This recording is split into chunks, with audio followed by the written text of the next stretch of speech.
Hello and welcome back to another online photo program at harrynoel.com.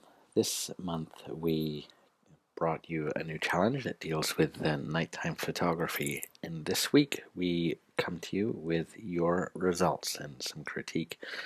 We look at the photos in Adobe's Lightroom to help us have availability of different elements and a histogram to help critique your photos. So coming up, we had results from 3 challenges. One challenge was panning car lights, which was by far the hardest of the 3. A second one was photographing light trails of cars. And the third one was using a flashlight or light source to illuminate different elements at night. So coming up here, we have our first of the photos that you sent in this month. And this is a panning shot of, this is a bus at night, and ideally what you want to get is a lot of blur of the available lights, and these are usually street lights, store lights, and things like that. And ideally you want to lock onto a subject like a bus or a car and have some sharpness in that car or bus. And this again is a very, very, very hard technique, and this one is done quite well. The exposure looks very good. There's a good abstract streak of lights that goes through. This was a 1 second exposure, and the shutter would have opened about here, would have closed about here. So those streaks represent 1 second of time. The bus itself isn't quite sharp, so a little more steadiness will help make the bus a bit more sharp, and a bit more of a less abstract photo. So very well done under a very tough scenario. So good work. Coming up here, we have some light trails coming from vehicles on Ottawa's Queensway. We have a strong river of white lights as cars approach, and setting up a nice bit of a triangle or an oblique line as the light trails run across the screen. Quite a strong bed of white lights over here, and less red lights going away. The exposure looks quite good, and the one thing I would like to see is more time coming through. So with more time coming through, what you're going to get is more lights coming through, and with more lights you get a stronger river of light coming through. There are some orange lights coming in here too, and these are flashing lights of indicators. Okay, so there's one here and one set here as well. Also, I like the starbursts coming up here, and that represents a very small aperture, something like f16 or f22. So good work. Coming up here, another set of car lights trailing away. We have the dotted line here, which is the indicator light going on and off.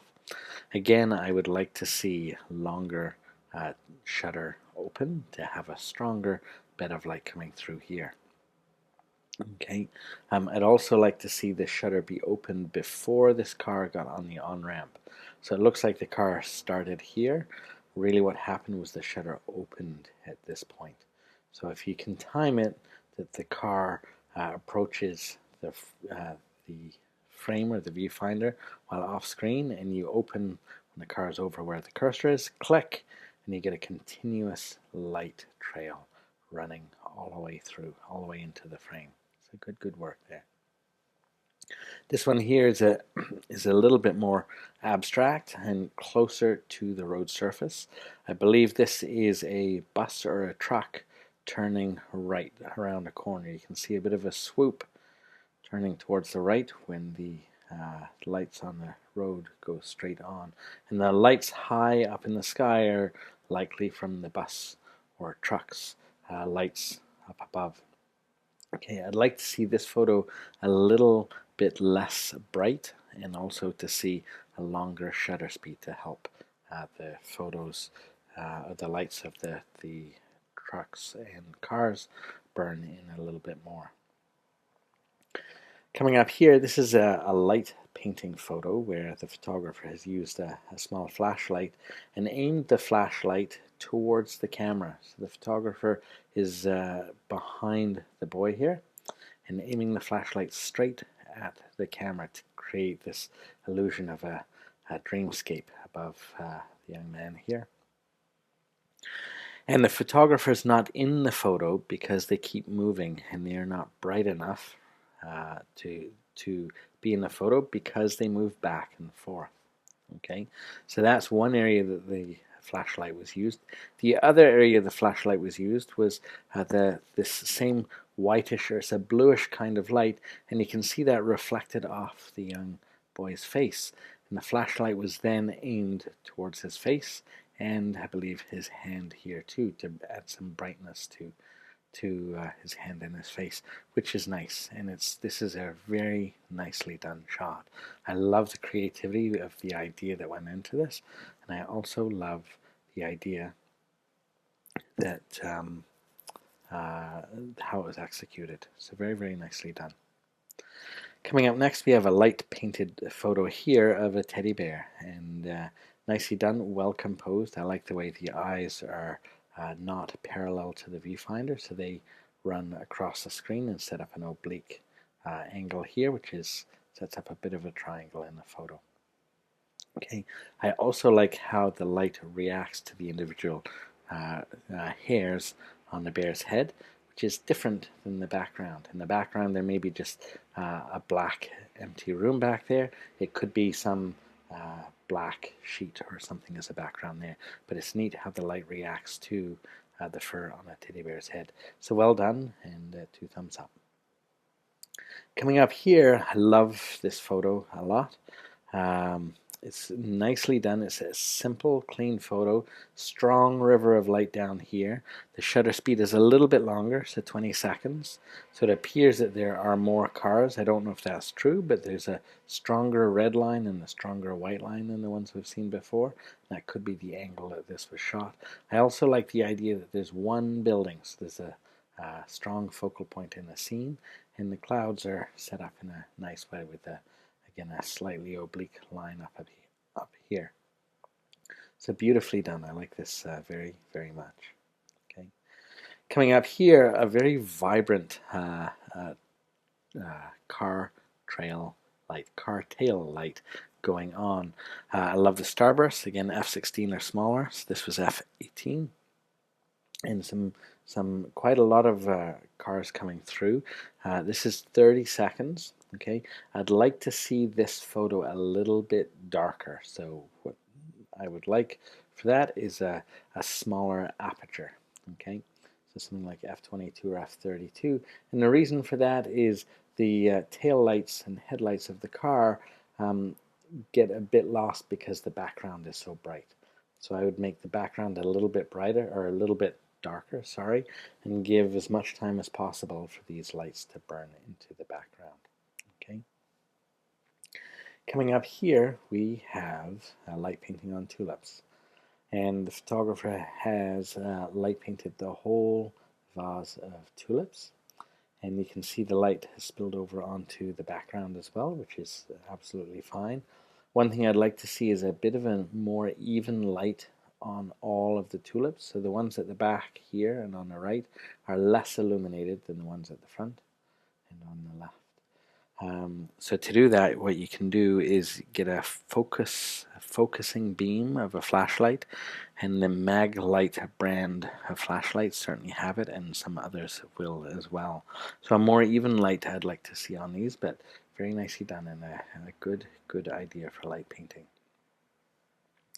Coming up next is the Elgin Street Diner. So this is a quite short shutter speed of 0.6 seconds. And what I like about it is there's a flow, it looks like a sine wave almost, of lights as something has rolled in front of the Elgin Street Diner. You can also see a quick burst of light running through here. And if anything, I'd like to see the scene a little bit darker to give these lights a bit more of an opportunity to burn in. And you may just need more lights to burn in as well. So this is f5, so if you'd chosen a smaller aperture which is a bigger number, that could have helped make the light trails a little more prominent. But I love the setup of the photo and the idea of the Elgin Street Diner. So coming up here is a statue or a statuette that is nicely lit with light. And I like the light on this, I think it's a woman's face, and also the trail of light coming in behind. So very nicely done. The only thing I'd like to see is a tiny bit more light on the right side of the face, which is the left side of the statue in here. But very nicely done, creatively done. I love the light here and also the squiggles of light going away as well. So nicely done. This is good work. Coming up next, we have more panning of cars as they zoom through the scene. And this is very hard to do, and I'll keep saying that because it keeps being true. So ideally you want to pan and have the camera move at exactly the same speed as the car to get some sharpness in the car. There's not quite a sharpness in there, and I think this is actually two cars moving through. But it's a really nice look to this. It looks like the car is going so fast it's on fire with jets coming out the back. So very nicely done, and it's impossible to do, but to try and get the camera moving at the same speed as the car, and at 1 second or half a second, it's hard to do and impossible to get it fully sharp. But you're aiming for some element of that going on, of some sharpness in the photo. Okay, coming up here is another panning of a car shot, and here, although it's impossible to get full sharpness going through, you do get some elements of sharpness in the hood of the car.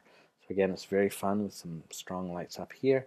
I like the way the headlights extend beyond the car. So this is very nice, and I love the vibrant colors. Coming up here, we have something from Star Wars. It looks like a collaboration of Star Wars and Lego, and very nicely shot here. This is done with flashlights and something very different. The colors are wild and very nicely done. I'm not sure exactly the technique that was used, but probably different types of lights, and very fun. So good work. Coming up here is a technique that this photographer tried on our nightlight photo course years ago, and I haven't seen many people do this. This is very fun, and I hope he's finding me sharing this. He took the camera and he swung it around his head, and these are city lights as they make abstract patterns with the camera. So the camera is the thing that's being swirled around here, and very fun. So I'm very proud of this photographer for coming up with ideas that are very different. So good work. And this one is also wonderful and beautiful. It was posted onto the Facebook group over the month, and it got quite a good reaction. So this is shot, I'm not sure where it's shot, but in a garage or warehouse or somewhere like that. And there's a little bit of light painting done onto the motorcycle. The floor looks silky smooth, concrete or glass even. Though I doubt it is glass, it looks like glass or something very smooth. I love the streaks of light that go over, and this is again a flashlight aimed at the camera and swirled about above the motorcycle. And the photographer is in there too, but because they keep moving, they do not show up in the photo. And this is makes me think of a wind tunnel of air flowing over the motorcycle. One person suggested they'd prefer to see the lights coming from the tailpipe or from the wheels, as if there's smoke coming out or burning rubber. And one thing I might suggest you try, and this isn't right or wrong, it's just an idea, is instead of having the lights start out of here, is to have the lights start from off screen. So the lights come in and flow over the bike. That might give more complete or flow type effect. One other thing I'd like to see a little bit more is to then take the flashlight and give a little more hint of light onto the motorcycle itself, a little bit more of a hint of light. But this is nicely done. This is super, super work. Again, it's 30 seconds that has been done here. So quite a lot of time to paint that in. So very, very, very nicely done. I like this very much. Coming up here we have another Star Wars element. This is R2-D2, of course, and R2-D2 has a feature of part of the top swirling around. So this was the lights, I believe, of R2-D2 in full action, and the photographer has caught that on their digital sensor. So very, very good work and fun work here. If anything, one thing I would like to see is a little bit of light painted on the top of R2-D2's dome, just to give an idea that it is R2-D2 himself. So nicely done there. So here we have another super light painted photo, and very nicely done. The rim or the edge of the guitar, I don't know my technical guitar terms, is nicely done. I like that the strings up here in the neck of the guitar, I hope that's what it's called, is illuminated well. If anything, I'd like to see a little bit of light, either backlit or just a hint of light on the left edge of the guitar to show some separation between the guitar and the background. On the right side, there's a strong, distinct line between the car or the motorcycle. I've got light trails in my brain. The guitar in the background, there's a strong line in here. On the left side, though, it disappears from guitar to background. Okay, so a little bit of painting on the left side would help a little bit. And here we have our last light painted photo, and very fun. It's a dark-ish car, which I like, and I always like to start with a slightly underexposed photo for light painting. The reason for that is then you're adding light to what you want to make the effects. Okay, so you're actually starting with an underexposed photo, and you are then adding the light to make it exposed well. So the back wheel here has been light painted, and the front wheel perhaps a bit too. What I'd like to see with this car shot is more light painting. So we don't have the time value up here, but a longer time would allow you to paint both wheels more, and maybe to make an outline of the car up here, maybe to aim the flashlight at the camera to create a wind tunnel slipstream, maybe to highlight the mirrors or the lights, something like that. So nice start to this shot, but I'd like to see more please. So good challenge this work, and good work from everybody this month.